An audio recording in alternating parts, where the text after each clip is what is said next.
الشيطان الرجيم. يا أيها الذين آمنوا اركعوا واسجدوا واعبدوا ربكم وافعلوا الخير لعلكم تفلحون. وجاهدوا في الله حق جهاده هو اجتباكم وما جعل عليكم في الدين من حرج ملة أبيكم إبراهيم هو سماكم المسلمين من قبل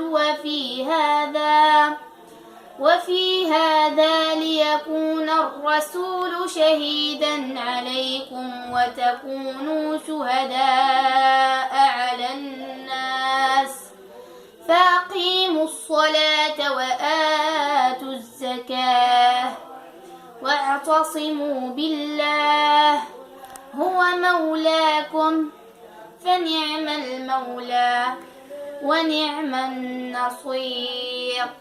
صدق الله مولانا العظيم.